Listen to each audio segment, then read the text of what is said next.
पाठ 3 देव संदर्भ प्रसंग व्याख्या। सवैया पायनी नुपुर मंजू बजे कटी किकिनी के धुनी की मधुराई सांवरे अंग लसे पटपीत हिये हुल से बनमाल सुहाई माथे किरीट बड़े दृग चंचल मंद हसी मुखचंद जुन्हाई जय जग मंदिर दीपक सुंदर श्री ब्रजदुलर देव सहाय। संदर्भ प्रस्तुत सवैया हमारी पाठ्य पुस्तक क्षितिज भाग 2 से लिया गया है। इसके रचयिता रीतिकालीन कवि देव हैं। प्रसंग प्रस्तुत सवैया में कवि ने श्री कृष्ण के रूप सौंदर्य का वर्णन किया है। व्याख्या प्रस्तुत सवैया में कवि देव ने श्री कृष्ण के राजसी रूप का चित्रण किया है। कृष्ण के पैरों की पायल मधुर ध्वनि पैदा कर रही है। उनकी कमर में बंधी करधनी किनकिना रही है।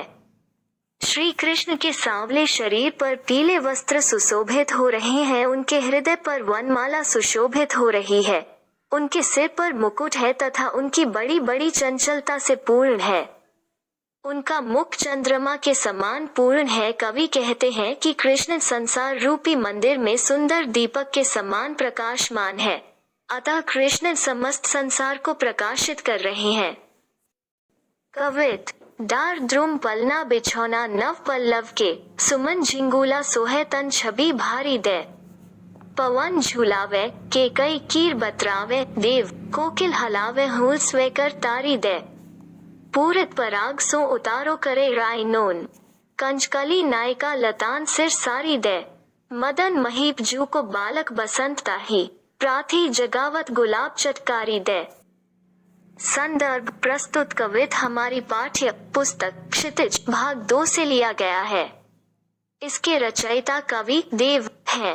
प्रसंग प्रस्तुत कवित में कवि ने बालक के रूप में बसंत का हृदयग्राही चित्रण किया है। व्याख्या प्रस्तुत कवित में कवि देव ने वसंत ऋतु का बड़ा ही हृदयग्राही वर्णन किया है। उन्होंने वसंत की कल्पना कामदेव के नवशिशु के रूप में की है। पेड़ की डाली बालक का झूला है। वृक्षों के नए पत्ते पलने पर पलने वाले बच्चे के लिए बिछा हुआ है। हवा स्वयं आकर बच्चे को झूला रही है। मोर और तोता मधुर स्वर में बालक का मन बहला रहे हैं। कोयल बालक को हिलाती और तालियां बजाती है।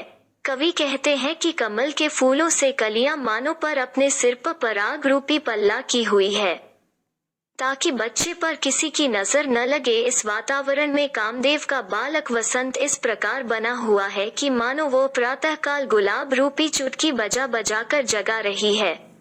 फटिक सिलानी सो सुधार्यो सुधा मंदिर उदधि दधि को सो अधिकायुंगे अम्द बाहर ते भीतर लो भीति न दिखे देव दूध को सो फेन फैल्यो आंगन फरसबंद तारा सी तरुणी तामे ठाड़ी झिलमिली होती मोतिन की ज्योति मिल्यो मल्लिका को मकरंद आरसी से अंबर में आभासी उजारी लगे प्यारी राधिका को प्रतिबिंब सो लगत चंद। संदर्भ प्रस्तुत कवित हमारी पाठ्य पुस्तक क्षितिज भाग 2 से लिया गया है।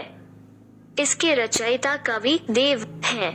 प्रसंग प्रस्तुत कवित में कवि ने पूर्णिमा की जगमगाती चांदनी रात का वर्णन किया है। व्याख्या प्रस्तुत कवित में कवि देव ने शरदकालीन पूर्णिमा की रात का बड़ा ही हृदयग्राही वर्णन किया है। चांदनी रात का चंद्रमा बहुत ही उज्जवल और शोभान हो रहा है। आकाश स्फटिक पत्थर से बने मंदिर के समान लग रहा है।